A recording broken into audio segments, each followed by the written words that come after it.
You know when someone calls on your phone and you're right in the middle of a Facebook Live? That just happened, guys. How's everybody today? I think it's Wednesday. Maybe. I think so. My days are all off still from Maui. I wanted to talk to you guys about something that I was thinking about on the way to Good Things Utah this morning. And if you're watching this live, will you put a heart emoji down so I can see who's here? It's always so fun to see who's been here. And then if you're watching it on the replay, hashtag replay, if you will. Oh, hey, Lissa. Hey, Amy. Thank you. I got these on Nordstrom last year for $10, you guys. $10, Nordstrom. Pretty sure the shipping was free, so basically best ever. And I kind of feel like they have this Halloween vibe. Like you know what I'm talking about? Like the Coco vibe. I love that. Okay, so, it's so fun to see you guys all on here. All right, so this is something I was thinking about driving in my car to Good Things Utah. If you don't know, I have a television cooking segment once a month with ABC4 Utah called Good Things Utah, and I've been doing that for 2.5 years. I can't believe it. We have over 24 episodes now. You can find them by, I think, just Googling my name, Emily Gibson, Good Things Utah, and a bunch of them will come up. I have my very favorites. I would say, I'd love to know what your favorites are if you watch them. If you've seen them all or just one here or there. I still think my very, very favorite one was last October when we did the nitrogen ice cream. Do you guys remember that? The Back to the Future ice cream? That was still just my favorite episode we ever did. It was just so fun. Okay, so while I was in the car driving to do that show, I was thinking about saying the word yes to things. And how oftentimes we say no when we should be saying yes. When I first had the opportunity to go on Good Things Utah, if you don't know the story, my neighbor across the street, Shanna Davis, she had been reading my blog. We'd lived in the neighborhood for probably 6 years at that point, 5 or 6 years. And she had been reading my blog like many of you did for almost 10 years and watched me post my pizza recipes that I made on Friday nights. And now you all see me using the Domino's app. Yes. It's just they make it so easy now, guys. So I used to home make pizza every single Friday night, and that was something that all my family and friends knew that I did. And so Shanna was on the Good Things Utah Facebook page, and they were asking if anyone has a homemade pizza recipe.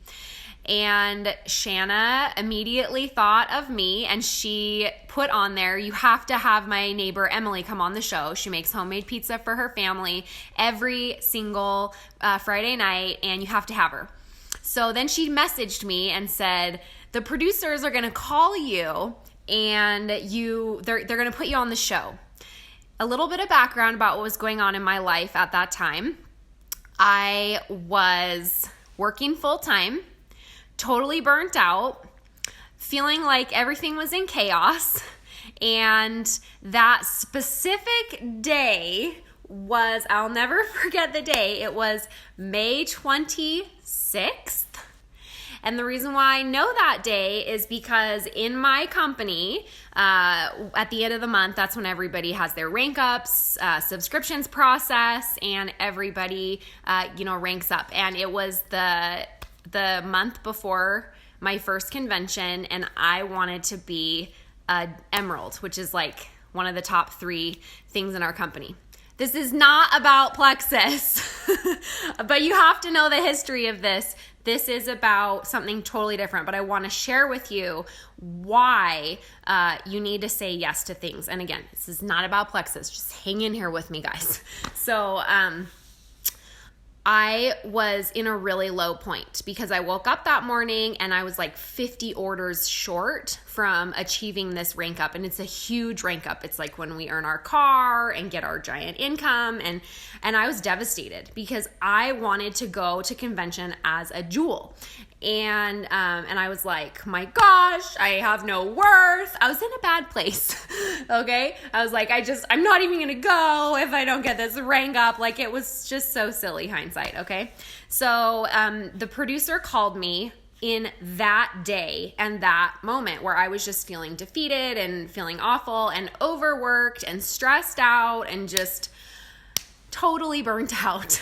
And the producer called me and said, hey, we got your number and you've been recommended to come on the show and give us your recipe. And I was in like my life is over mode. Guys, I know, it's so dumb.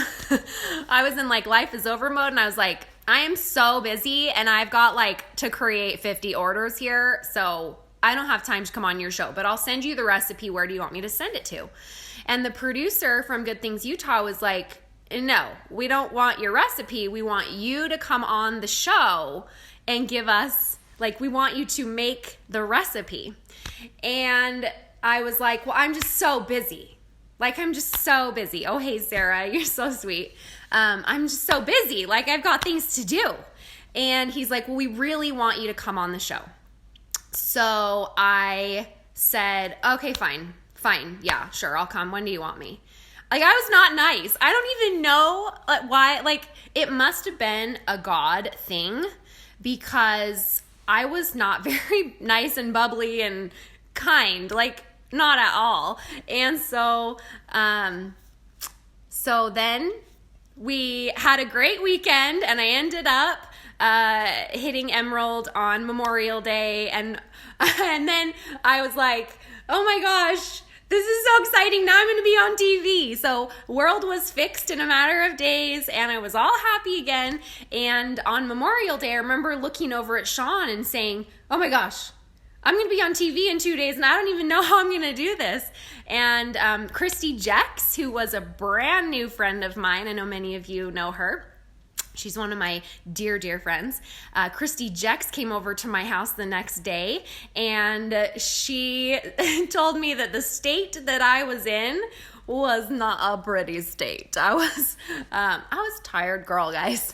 I had worked way too hard and not taking care of myself for a few months at that point. So that's not how I live my life anymore. It's not how I run my business anymore. But back then, I had a lot to learn about leadership and all that stuff. So it's not about that. So anyway, she helped me figure out how I was going to do pizza dough on live television in a 5-minute segment. And I went on the show the next day, Wednesday. And it went amazing. It went so amazing. And then I, when I was saying goodbye to the producer, they said, we loved you and we want to have you back on, but we want to have you talk about something that's like a personal interest piece. And I came back on that following month and I did a segment on anxiety and postpartum depression. And it was right about the time when the Emily effect was happening. And that was like very near and dear to my heart. And I know many of you remember that. She was a young mother here in Utah with 5 children, and she stepped out into oncoming traffic and died. I mean, don't want to get emotional, but it's so hard to tell this story without getting emotional because she was suffering from postpartum anxiety. And so I went on the show, and we had a whole segment just about that. And then after that, I just kept coming back on for their kitchen segments. Every time I would go, I would have an idea to pitch to them for the next segment because they didn't know who I was as much. I was new. I needed to brand myself and let them know they could trust me. And so when I came to do the postpartum depression and anxiety segment, I remember coming in and saying, oh my gosh, like it would be so great if I came back next month and made this. And then when I came back the next month, I would come back again and say, my caramel apples are really great and I would love to come show my caramel apples next month. And they kept saying yes, and I kept coming back prepared with another idea. And now, you guys, 2.5 years later, oh my gosh, so many opportunities have come from me saying yes that one time back in May when all I wanted to do was say no. And I think that the biggest lesson that I have learned over the last 3 years of becoming a very successful businesswoman, while still remaining to be a wife in a happy marriage and take care of 4 young children, the biggest lesson that I have learned from all of this is that successful people say yes when they see an opportunity. And that might look different for every single person, but I've thought so often about what would have happened if I said no that day to that producer. I probably wouldn't have had a second shot. That probably would have been it. And then what if I had not kept going back to them every single month with a new idea for them to say yes to? I don't know if you guys remember this. Some of you have been around this long, but back when I think it's been 2 years ago, but when I had an opportunity to be on Good Morning America and they picked me out of 44 other people because I had live television experience. So I was recommended by my husband's high school friend, the Crazy Coupon Lady, if you guys know her. She's on GMA a lot, and she was asking on her Facebook page if anyone knew anyone that can cook and do live television. And because you all knew all of us, so many of you tagged me in that post, and she submitted my name to the producers at GMA, and the producers at GMA messaged me and called me on, again, the worst day possible. It was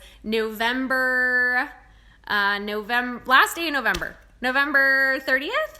And it was like a horrible month-end day at work. Sean was working late.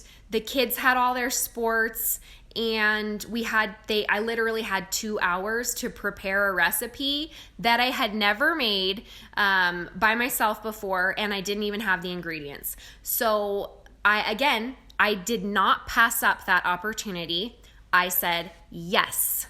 And this is what I want everybody to hear is successful people say yes to opportunities that they know could change or open up another door to something else. And you don't always know where that yes is going to lead you. You just know that you say yes, not always, because you still have to have boundaries, but successful people say yes when there's an opportunity there. So I said yes again that day. Bree Strong saved my hiney, and so did Millie Swenson.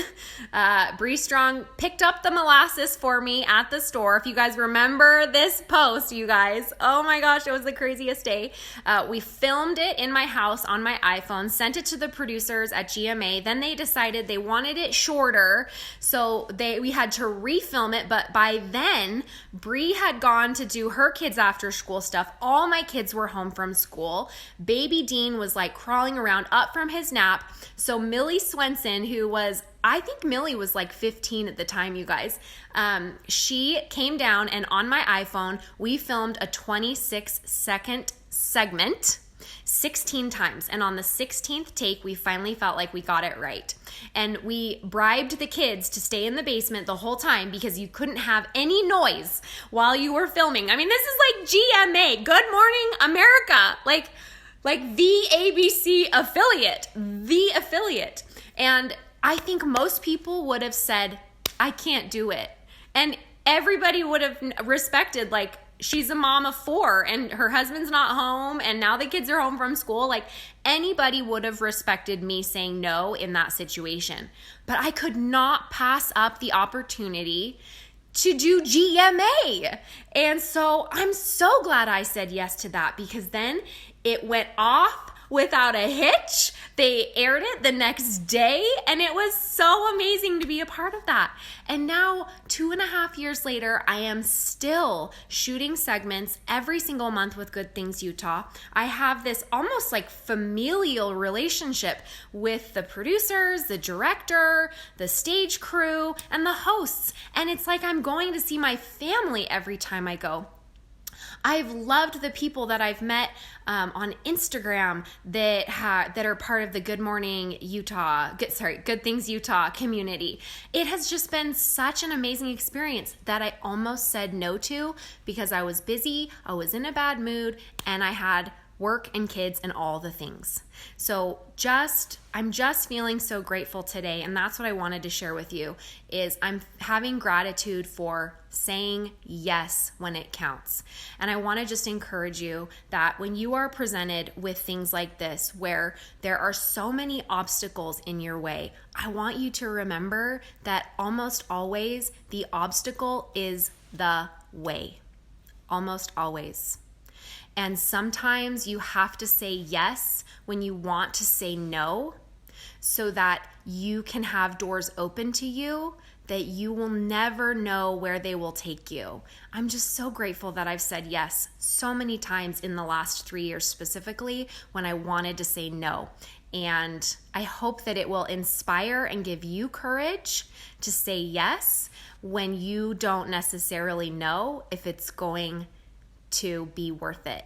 Because for me, I know in the last 3 years, every time I've said yes in those situations, it has panned out and blessed our family and so many others in ways I could never imagine. So, love you guys. Hope you have a great rest of your day. Make it a yes day when it counts. Bye.